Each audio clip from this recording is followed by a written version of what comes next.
തെരഞ്ഞെടുപ്പ് കഴിഞ്ഞു. പാർലമെന്റ് തെരഞ്ഞെടുപ്പ് കേരളത്തിലെ ഭാഗം കഴിഞ്ഞു.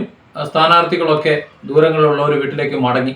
പക്ഷെ തിരുവനന്തപുരത്തെ വോട്ടർമാർക്കിടയിൽ മാത്രം കലിപ്പ് തീരുന്നില്ല. അതിന് പ്രത്യേകിച്ച് കാരണമുണ്ട്.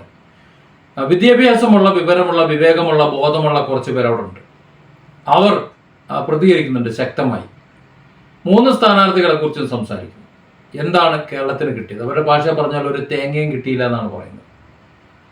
നമുക്ക് തിരുവനന്തപുരത്തെ ഒരു വോട്ടർ, കുറച്ച് വിവേകമുണ്ട് എന്ന് കരുതുന്ന, ചിന്തിക്കുന്ന, അതായത് ഇവിടെ വികസനം വരണം, അല്ലെങ്കിൽ വിദ്യാഭ്യാസപരമായ വളർച്ച വരണം, തൊഴിലിടങ്ങൾ വളരണം എന്നൊക്കെ ആഗ്രഹിക്കുന്ന ഒരു സാധാരണക്കാരൻ, ഒരു വോട്ടർ പ്രതികരിക്കുന്നത് നമുക്കത് കാണാം.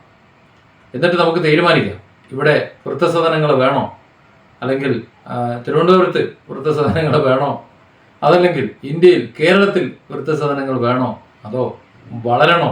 46 വയസ്സായി. ഓക്കെ, അതിൽ 19 വർഷം, അതായത് എനിക്ക് ഓർമ്മ വെച്ചത് ഏതാണ്ട് പകുതി 19 വർഷം ഭരിച്ചത് ഇപ്പം നിൽക്കുന്ന 2 കാൻഡിഡേറ്റ്സ് ആണ് പിന്നെ ഫ്രണ്ടിൽ നിൽക്കുന്നത്. ഒന്ന് 4 വർഷം, ഇവിടെ നിന്ന് നമ്മൾ റെക്കോർഡ് ഭൂരിപക്ഷം 50% പ്ലസ് പുറത്ത് ഭൂരിപക്ഷത്തിൽ പറഞ്ഞു വിട്ടാണ് ശ്രീ പന്ന്യൻ രവീന്ദ്രൻ. 4 വർഷം അയാൾ അവിടെ പോയിരുന്നു. അദ്ദേഹം കാര്യമായിട്ടൊന്നും ചെയ്തിട്ട് എനിക്കറിയില്ല. ഞാൻ ഇവിടെ ജീവിച്ചു വളർന്ന മനുഷ്യനാണ്. തിരുവനന്തപുരം തന്നെ, ഇടയ്ക്ക് കുറച്ചാൾ ബാംഗ്ലൂരിൽ പോയിരുന്നു. ഓക്കെ, അയാൾ ഇപ്പോഴും എല്ലാവരും പറയുന്നത് അയാൾ നല്ല മനുഷ്യനാണ്, പാവമാണ് ആണ്. But what's your point? അയാൾ അവിടെ പോയിട്ട് എന്ത് ചെയ്യാൻ പോകുന്നു?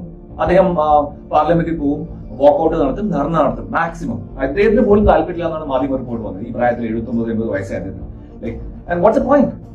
അദ്ദേഹം ഇവിടെ എന്തെങ്കിലും മേജർ ആയിട്ട് സാധനം കൊണ്ടുവരുമോ, അല്ലെങ്കിൽ തിരുവനന്തപുരത്തിന് എങ്ങനെയാ ഒന്നും ഞാൻ കേട്ടില്ല. പാവ മനുഷ്യൻ. Okay, that's your logic, I M okay with. പിന്നെ മറ്റേ നമ്മുടെ കാര്യം ശശി തരൂർ. ഇയാൾ ആദ്യം 2019 നിൽക്കുമ്പോൾ ഞാൻ ഭയങ്കര ഹാപ്പിയാണ്. ഞാൻ by the way right wing സപ്പോർട്ടറാണ്, ഓപ്പൺ അഡ്മിഷൻ ആണ്. പക്ഷെ ഇയാൾ നിൽക്കുമ്പോഴത്തേക്ക് ഞാൻ ഇയാളെ ട്വിറ്ററിൽ ഫോളോ ചെയ്യും. എനിക്ക് തിരുവനന്തപുരത്തിന് നല്ലൊരാൾ വരും എന്നൊക്കെ ഭയങ്കര പ്രതീക്ഷ ഉണ്ടായിരുന്നു. ഇയാൾ ജയിച്ചിട്ട് ആദ്യം പോയത് കൊച്ചിയിൽ IPL ടീം തുടങ്ങാൻ. ഓക്കെ, അത് മൊത്തം കോൺട്രവേഴ്സിയെ പുള്ളി രാജിവെച്ചു. ഈ IPL തന്നെ ഇയാൾ ഭയങ്കര ഇംഗ്ലീഷ് ആണെന്നൊരു തേങ്ങയുണ്ട് ഇവിടെ. Okay, I think it's bullshit. Okay, ഇയാൾ മലയാളിക്ക് കോൺട്രിബ്യൂട്ട് ചെയ്തത് 2 ഫ്രേസസ് ആണുള്ളത്. ഒന്ന് sweat equity, 2 conflict of interest. അതായത് അയാൾ വിവാഹം കഴിക്കുന്ന സ്ത്രീക്ക് എത്ര പെർസെന്റേജ് ഷെയർ വരുന്ന IPL ടീമിന്റെ 18% or 20%, some big amount കൊടുത്തു. What is that? അതാണ് ഈ കോൺഫ്ലിക്ട് ഓഫ് ഇൻട്രസ്റ്റ് എന്ന് പറയുന്നത്. നമ്മളെ ക്വസ്റ്റ്യൻ ചെയ്യുന്നത് ആ പദവി ദുർവിനിയോഗം ചെയ്യുന്നു. ഈ 2 വാക്കുകളുണ്ട്. അല്ലാതെ ഫ്ലോക്സി, നോക്സി, പിഹിലിഫിക്കേഷൻ, കൊച്ചു പിള്ളേരെ കോളേജിൽ കളിപ്പിക്കാൻ നടക്കുന്ന സാധനമൊന്നും അല്ലത്. ഇംഗ്ലീഷ് വളരെ വീട്ടിലെ ഡിക്ഷണറി വായിച്ചു കഴിഞ്ഞാൽ എന്നിട്ട് 2014 വന്നു, വീണ്ടും ജയിച്ചു. 2019 വന്നു, വീണ്ടും ജയിച്ചു. ഇപ്പൊ ഇലക്ഷൻ വന്നിട്ടുണ്ട്. എന്തെങ്കിലും ഒരു പോസിറ്റീവ് മെസ്സേജിങ് അയാളെ ഭാഗത്ത് കേട്ടിട്ടുണ്ടോ?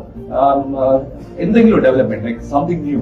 പണ്ട് വന്ദേ ഭാരത് എക്സ്പ്രസ് കൊണ്ടുവന്നത് അയാളാണെന്നാണ് അവരുടെ 65 പേജ് ഡോക്യുമെന്റ് എടുത്തു വെച്ചിരിക്കുന്നത്. I think it's utter crap. Okay, 5 കോടി MT ഫണ്ട് ഉണ്ട്. അത് ഭയങ്കരമായിട്ട് വിനിയോഗിച്ചു. ഇവിടെ ലൈറ്റ് പൂച്ചപ്പുര മുകളിലെല്ലാം ലൈറ്റ് വെച്ചിട്ടുണ്ട്, വലിയ ലൈറ്റ്. അത് പകുതി ഓഫാണ്. ഓക്കെ, ഇതിനല്ല ഒരു MP സെലക്ട് ചെയ്ത് വിടുന്നത്. 5 കോടി സ്പെൻഡ് ചെയ്യാനാണെന്നുണ്ടെങ്കിൽ ഒരു റിട്ടയർഡ് സിവിൽ സർവന്റിനെ വെച്ചാൽ മതി, അവർ സ്പെൻഡ് ചെയ്തോളും. അതിനു വേണ്ടിയിട്ടല്ല ഇവിടെ നിന്ന് ഇത്രയും ഇലക്ഷനും ബഹളവും തെരഞ്ഞെടുപ്പും ഡെമോക്രസി നടന്നത്. I am very angry. ഒരു മെസ്സേജ് ഓഫ് ചോദിക്കാൻ ഒരു CA മറ്റേ Manipur beef, what nonsense is that? പറ, എന്ത് ചെയ്യുന്നു? എന്റെ മോൻ 10ാം ക്ലാസ്സിലാണ് ഇപ്പൊ. എനിക്ക് അവനെ 12ാം ക്ലാസ് കഴിഞ്ഞ് കേരളത്തിൽ നിർത്തുന്നത് ശരിക്കും പേടിയുണ്ട്. ഒരു ചെക്കൻ അവിടെ തല്ലിക്കൊന്നു, കെട്ടിത്തൂക്കി. അവന്റെ വയറ്റൊന്നും ഇല്ലായിരുന്നു. സിദ്ധാർത്ഥ്, എന്തായി കേസ്? നത്തിങ്. ഒരുത്തന്റെ പള്ളയിൽ കത്തി കെട്ടിക്കൊന്നു. അഭിമന്യു പറയുന്ന സഖാവാണ്. എന്തായി? അതിന്റെ പേരിൽ സിനിമ കാണിച്ചു. This is political, okay, but I am angry because people are not thinking.